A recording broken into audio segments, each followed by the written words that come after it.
So I really like the new meter block, which is now called the Pro XL. More on that later in this video. It's got new features, new specs, but also some new competition.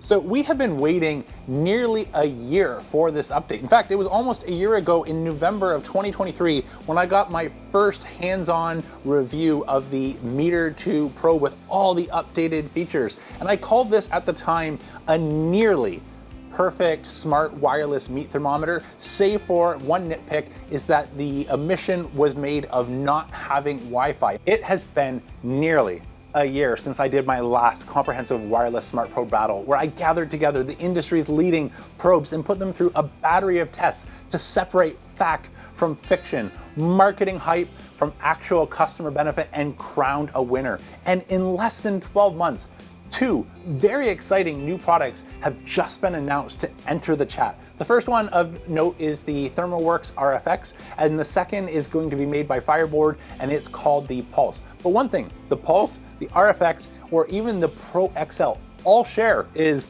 you can't get your hands on them yet. So the unit that I'm holding right now, as well as the two that I have in the mail, making their way to my house as we speak from ThermoWorks and Fireboard, are all not for resale press release units for some of these early access videos and testing. But to my knowledge, nobody yet has received all three and has done any sort of comprehensive testing yet. So that's a video that I'll be sharing with you later in the fall. But a word of caution on that, if your Facebook page is filling up like mine already with brand ambassadors or marketing messages touting competitive advantages, I don't believe anybody has yet done any side-by-side comparisons. And if I see examples, including Jeremy from Mad Scientist Barbecue, claiming that no other wireless meat thermometer has worked in his environment using thick 1/4-inch steel offset smokers, I'm not sure what probe they're exactly referring to, but for years, I've been a customer of meters, and I also have been a customer of Smoke North offsets. And I too have a thick 1/4-inch steel offset and 3/8 in the firebox, and I've never had a connection problem. Now, that sponsored advertisement on Facebook didn't name any competitors by name, but again, a word of caution, I don't believe any real world testing has been done at this point. And I can even see a couple errors on some of the manufacturers' websites in terms of some of the product specs. And this is par for the course. I worked in tech for 20 years. People are excited to get brand new products out. And sometimes there are little issues with marketing materials as you're getting ready for launch versus the final specs, and everything has been decided when they're available for public consumption. But just interestingly, when I was browsing the ThermoWorks website, they make a claim that just like the probe featured in the Meter Pro, formerly called the Meter 2, or the Pro XL, that it can reach temperatures of 1,000 degrees Fahrenheit.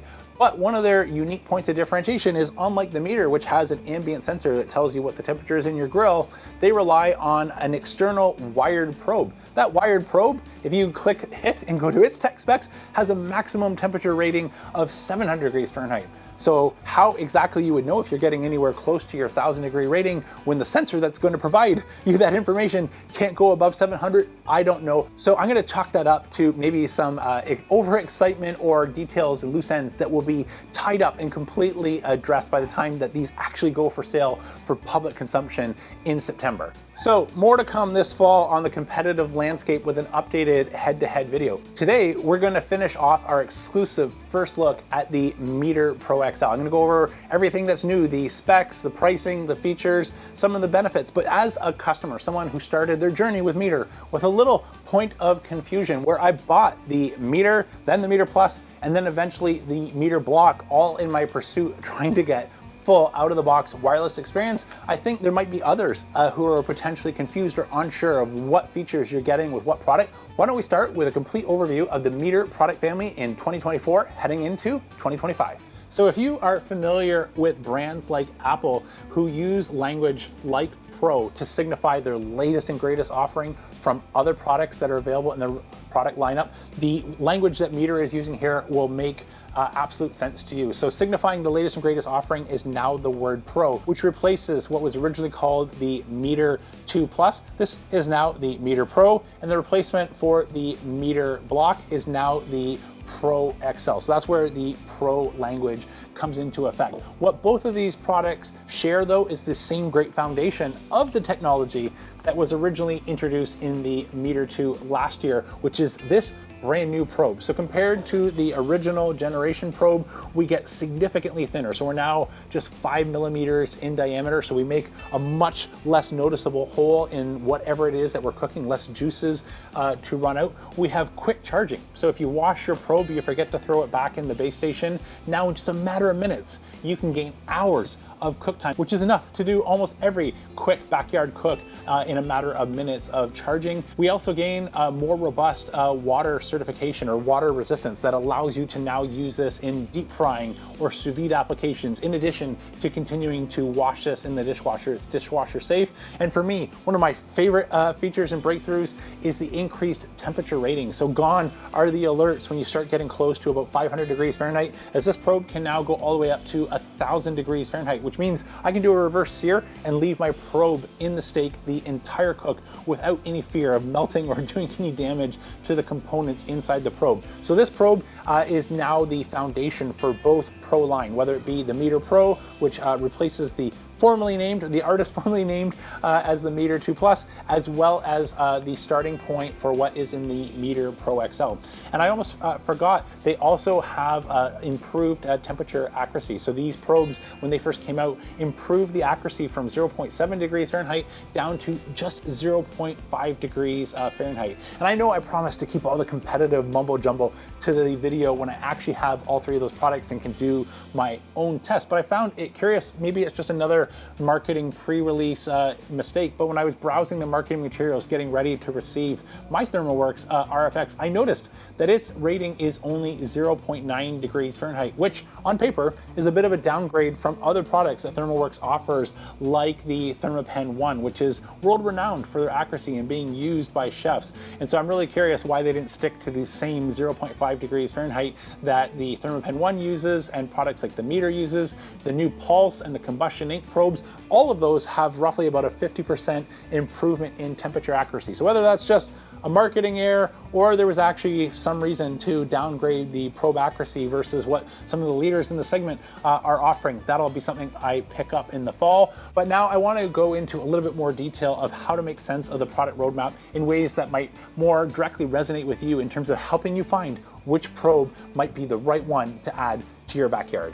So if you find yourself looking at the Meter webpage trying to make sense of all the different offerings and what they actually mean, I want to take a minute to unpack this, and I've thought of three different ways of segmenting them. So first is connectivity, the second is comparing best value versus the latest and greatest tech, and the last is an important but I think often overlooked, which is a standby or offline mode. So I want to go into a little bit more details on each of those three. And I mentioned my starting point here and why I'm including this in the video as my original customer journey, not that amazing, because I bought the Meter, then the Meter Plus, and then eventually what I was after in the Meter Block, because I wanted the true Wi-Fi connectivity. And while each of these can work with the cloud, there's a couple buts and nuance in terms of how that actually works. So products like the original Meter, the Meter Plus, or even the brand new Meter 2 last year, which is now called the Meter Pro, all of these probes use as their core connectivity technology Bluetooth, and then they need your smartphone or tablet to connect those up to the Meter cloud. So if at any point this probe falls outside a range of the base extender and that extender is outside a range of your phone, you no longer have connection to what's going on in your cook. If what you want is the ability to go downtown and check on your cook while you're cutting the lawn or at the gym, I often do that on my watch, what you need is a Wi-Fi connection.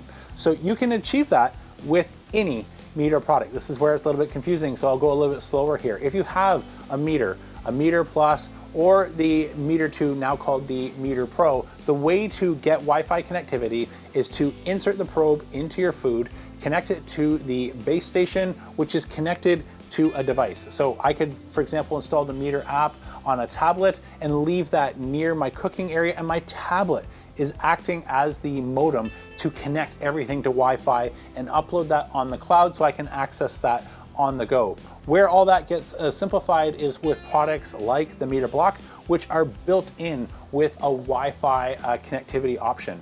Before I completely leave the connectivity, just a quick word on Bluetooth. So products like the original Meter, the Meter Plus, and the Meter 2, now the Meter Pro, all use Bluetooth for their connectivity, but there's two different versions of Bluetooth. So the Meter Pro was updated last year with a 5.2 coded Wi-Fi, which is an improved signal that is capable of reaching 10x more distance than traditional Bluetooth.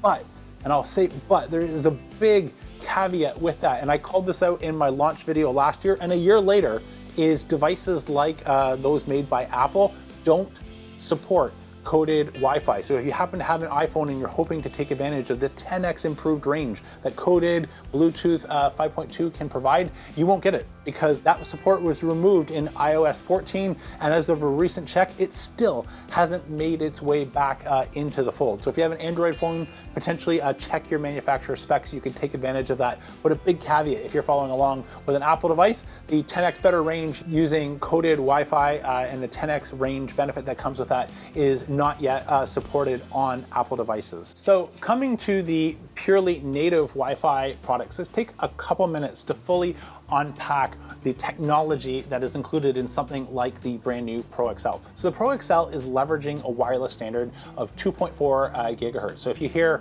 2.4 gigahertz, 5 gigahertz, 6 gigahertz, the short version of this is 2.4 is the slowest speed, but it can survive the most amount of interruptions between your device and the signal that is being broadcast from. As a trade-off for lower transfer speeds, we get much further range. And so if you're in a conference center, or even if you've gone to a coffee shop and you're walking away and you're surprised, wow, I still have a Wi-Fi signal showing on my device. I have 3 bars. But if I try and open a web page or share a picture, the data speed is very slow. This is often characterized as what you're getting on 2.4 gigahertz. It allows more people to be connected and even show good signal strength, but it can't transmit a lot of data at a high speed. And why this is a good technology to use in a backyard environment is we have things like windows, doors, bricks, smokers, people, furniture, and a whole bunch of other obstructions between our device and our Wi-Fi signal. So 2.4 is going to be the most forgiving of all the Wi-Fi standards, but that's not to say there's a few caveats in terms of how to get the most performance out of it. A quick test is if you're able to go out in your backyard where your grill, smoker, or wherever you'd be using a wireless meat thermometer is, if you're able to open up a tablet or a smartphone and connect to a wireless network and stream 4K video, you're fine. That generally means you've got enough signal strength and throughput that you're not going to run into any connectivity issues. If you're not able to stream 4K video, and that's okay, good news about the 2.4 gigahertz and ambient temperature and meat data is you don't need the equivalent of 4K resolution data. But I put together a couple things to consider to help you understand if your backyard is Wi-Fi ready and going to help set you up for a hassle-free experience when using products like the Pro XL. First, how far away is your router? If your router is in the basement or in the attic, or it's all the way on the other side of the house, the further away you are from your grill, smoker, and where the meter will be placed is only going to increase the opportunities for signal interference. Second is how many obstacles are there between your device that you're trying to use to connect to Wi-Fi and the Wi-Fi router itself. So if I have line of sight access, which is always the best, so hypothetically, you can't quite see, I have a window, giant window right behind me, or maybe you can see here a window behind my right shoulder. If my Wi-Fi router was placed right there, and all it has to do is go through a window and directly connect to the device, that's going to give me the best performance. But if the wireless router is having to go through chairs, walls, floors, water lines, if you have heated floors and water lines, that's not good for Wi-Fi signals, and a whole bunch of other obstructions. This is just going to lead to further reductions in Wi-Fi performance. Third, and perhaps most significantly overlooked, is signals that cause interference, even from devices that aren't Wi-Fi. So things like your cordless phone or your microwave or radio signals, those can all cause interference, particularly with the Wi-Fi standard used on products like the Pro XL. And that's not even counting for competing signals potentially from your neighbor's Wi-Fi. So if you happen to be a neighbor or near a neighbor that has hotspots every 6 feet through all their house, and their signal strength is enough to drive halfway to work before they lose their Wi-Fi signal, if you are competing against that signal signal strength, that can actually cause problems for your Wi-Fi devices. So even though you're connecting, you have trouble in dropped data packets when you're trying to actually send data. And these can all manifest in issues when you're actually trying to use something like a wireless product in your backyard. So let me go through a couple tips and tricks of how to overcome and mitigate some of these issues so that they don't become an issue that prevents you from using a product that you'd love to use with your smoker like the Pro XL. So first, do what you can with line of sight. If you can't move your modem, put some thought into where you place products like the Pro XL. If I were to place the Pro XL right on the edge of the counter with direct access to the window, I'm gonna get much better results than if I was to place this on the floor or inside of a cabinet where I've got additional barriers or things like that to work through. Second is to do what you can to mitigate Wi-Fi interference. Think of Wi-Fi working well like a highway. A highway at 2 in the morning that's completely empty is a dream. A highway at rush hour can be a nightmare. And your Wi-Fi bandwidth is very similar to this. And so taking up space on that Wi-Fi highway are not just competing devices, which aren't even using Wi-Fi, like your microwave or cordless telephones or radios or things like that, but it's also your devices. Have you ever log into your router to see the number of devices that are connected? You might actually forget how much technology is in your household between smart televisions, phones, tablets, watches, security cameras, baby monitors, you name it. All of these are now taking up traffic space on your wireless router. And if they are all connected to the exact same channel, that means they're all competing for the limited bandwidth that the lanes that are available for everything to try and travel on your Wi-Fi network. If your Wi-Fi router allows, and it's worth taking a couple minutes to Google what model you have and what functions you're actually allowed to tweak. But if you have one that is capable and can be tweaked, this can actually help improve some of your performance, as you can actually change the default wireless channel. So each channel on the 2.4 gigahertz spectrum is just 20 megahertz wide, but there's 11 channels competing for 100 megahertz of space. So if you sort of look at where there's areas of overlap, there's only 3 channels that have 0 overlap with other channels being broadcast by your router, which is channels 1, 6, and 11. So these are the only 3 channels that aren't going to have any competing interference from the other channels in that same spectrum. But that may not necessarily solve your problem, because if you pick channel 1 and your neighbor with all the Wi-Fi boosters has also picked channel 1, you still may be running into some interference. So a couple things you can do. You can either check out some free tools or paid tools to help you understand the different wireless signals being broadcast where you're trying to connect and help make sense of which signal will give you the best performance. Or it's only 3 options. Trial and error is a quick and easy way to try changing your channel. The issue comes from most modems ship with the same default channel. So if you're in a downtown area or congested Wi-Fi networks where you're close to your neighbors, this can actually be the simple fix to most of the wireless issues that you're facing trying to use a wireless product in your backyard. So hopefully that's helpful. I've never covered it in a video, but it does make a big difference in terms of how and why some people report no issues with a wireless device, and yet other people using the exact same product have a completely different experience. And sometimes a few minutes in settings on your modem can make a world of difference to how wireless products work in a backyard environment. The second way that I've characterized the product roadmap is to compare best value versus the best technology. So both the Meter Pro and the Meter Pro XL share in their common foundation the same latest and greatest probe, which I mentioned earlier, comes with all the new features, whether it's fast charging, submersible environments like sous vide or deep frying, and my favorite, live fire cooking over 1,000-degree fires. But they also have a couple other things that I didn't talk about earlier, which is additional sensors. One of the things that all earlier generation meat probes had is far fewer sensors. So this is the original Meter Plus, which came with 2 sensors. So there's a sensor in here about 1.5 inches, if I've guessed sort of right where that's placed, as well as an ambient sensor right on the end of the probe. And same as Meter here, where I don't necessarily have a way, thanks to clean industrial design, of knowing where that sensor is.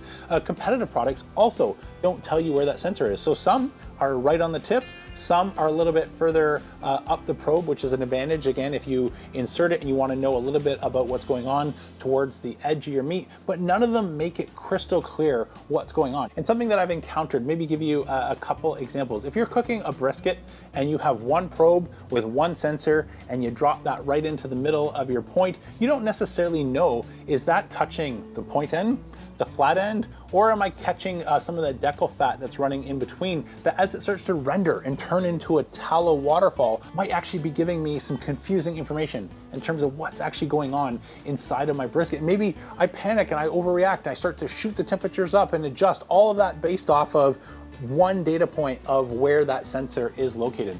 All of these problems are a thing of the past with the brand new probe that was first introduced on the Meter Pro last year, as we have 5 internal sensors for measuring what's going on with our food, and the 6th sensor, which is giving us visibility of an ambient reading in terms of what's going on in the grill. And why that really helps is in 2 common examples. Like I mentioned, the brisket example where we maybe aren't touching meat at all, we're in rendered fat. And another more common one as we're heading into the holidays is things like prime rib roast, or even round roast like a pork tenderloin or a beef tenderloin, is if you insert your probe, depending on how you insert it, if you have a traditional probe with one sensor and you go in sideways and it's right here in the middle of a round roast, it might be telling you your roast is a lovely medium rare. You pull it off and you go to cook it, and to your surprise, you've got a gradient of extremely well done to medium, and only a small medium rare section in the middle, because that's where the probe was placed and it wasn't able to tell you anything else that's going on. That's one of the maybe biggest benefits I've experienced on the Pro and the Pro XL probes, is getting an idea of the gradient. So if I drop this into my prime rib roast, I can see the center of the roast working all the way to the outer crust. And if I want to have edge to edge medium rare, that is made much more easy to comprehend and understand by having the additional probe sensors that is painting a picture of what's really going on inside of our cook.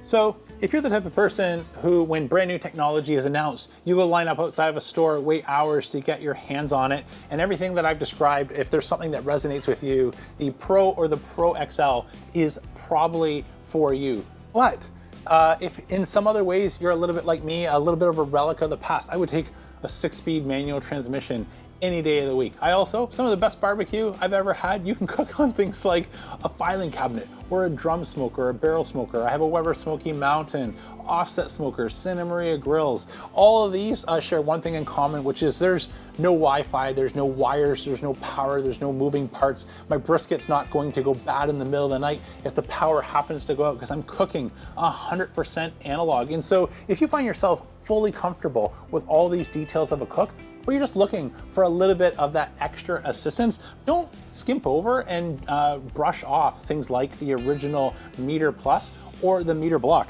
My Meter Block is several years old at this point, and I still regularly use it. And the advantage of 4 probes still allows me to cook multiple people's or guest steak to differing levels of doneness without potentially overcooking one and undercooking another. And you can save at the time of publishing. I think that is priced $100 discounted below the brand new Pro XL. So instead of $349, it's just over $100 less to get the original block. So that still represents an amazing value. So maybe that gives you some tools to help understand, should I go for the Pro and the Pro XL, or maybe the original Meter Plus and the Meter Block? And last but not least, and an often overlooked feature, is the standby mode. So the block as well as the new Pro XL block come with a standby mode, which allows you to use this with no phone, which may not sound like a use case at all, but given that many of these tools can only be interfaced with through your smartphone. We had an example a few weeks ago. I was camping in the Smoky Mountains in Tennessee. I used up my phone all day on GPS and navigation to get myself there. I docked the trailer, got everything ready, started my fire, started prepping dinner, and I went to go connect to my probe, and no bueno. My phone was dead. No problem, I had my original block. I didn't yet receive my Pro XL, and I did a quick cook on standby mode, and I was able to add as many probes as I want, set the temperatures, and track along everything everything on the digital display directly on the device. So this will either be a feature that absolutely makes a decision for you, or like, I don't know, I don't ever go camping and I can't see myself ever not with my smartphone, but that is something for no extra cost. You don't need to go buy another display that is included in the block. And when you ever need to rely on it, it is absolutely a game-changing feature, since many competitive products in this space, if your phone's dead, it's no dice. You can't see what's going on. So that gave me plenty of time to recharge my phone, get my cook started, and not have any period of misinformation while I was waiting for my phone to come back to life after a hard day of navigating through the Smoky Mountains on our way up to the summit between North Carolina and Tennessee. So coming back for just a second to the standby mode, which again is either a make or break feature depending if you ever find yourself in that situation, but that reminds me of the importance of an application in terms of how we interface with these products. And that was one of the biggest points of my comparison last year that I gained some firsthand experience, is the quality and lack of quality in some cases of different applications. So to come back to a car analogy, you might be shopping for a car. There's similar specs, features, performance, horsepower, but you go for a test drive. If one of them drives like a dump truck, that absolutely can ruin that car experience. And the same can be true in wireless devices. The only way that I can control and interact with most of these devices is through the smartphone app. And if the app is a dump truck equivalent of a pile of garbage,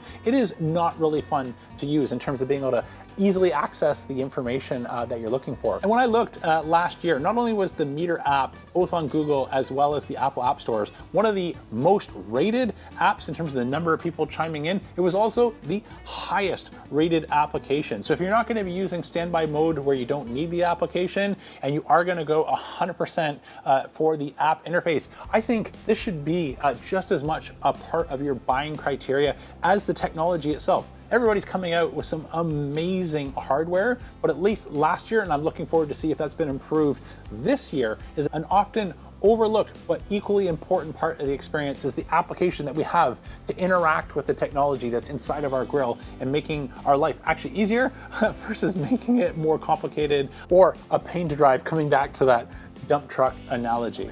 So as I opened with, this Meter Pro XL is an early release product. It doesn't officially go on sale until September 12th, and I will have well before then received my also pre-release ThermalWorks RFX as well as the Fireboard Pulse. So make sure you're subscribed with notifications turned on so you're alerted when those videos come out.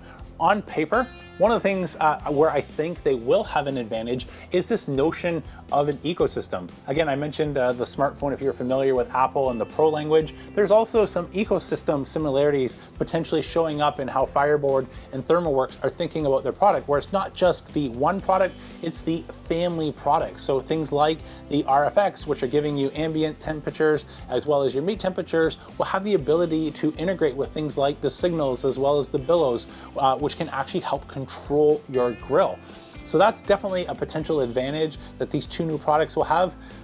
But on the disadvantage side, if you start to bundle together the RFX as well as signals and billows, you're nearly at just shy of $800, which is the price of some smokers on their own. You could even get a grill like a Traeger Pro, for example, which comes with an app, a smoker, probes and everything, and it's around the same price point as some of these tools. So there's a whole bunch of pros and cons to make sense of. But if you're already a happy Meter customer and you're looking for an upgrade, or you've been a happy customer or a Meter customer in the past, you've been waiting for the wireless capability to finally be added, you've got all the information you need today to go ahead and consider if you want to jump in that early access line to make sure that you get your Meter Pro XL when it's available for sale on September 12th. I, for one, can't wait to start putting this through its complete paces. And if it's anything like my original Meter block sitting behind me that has served me well for the past couple years, I can't wait to take advantage of all the new features on the upgraded probes in a wireless form factor. That's it for today. I'm James from Smoky Dad Barbecue signing off. Remember, don't be afraid to fire it up.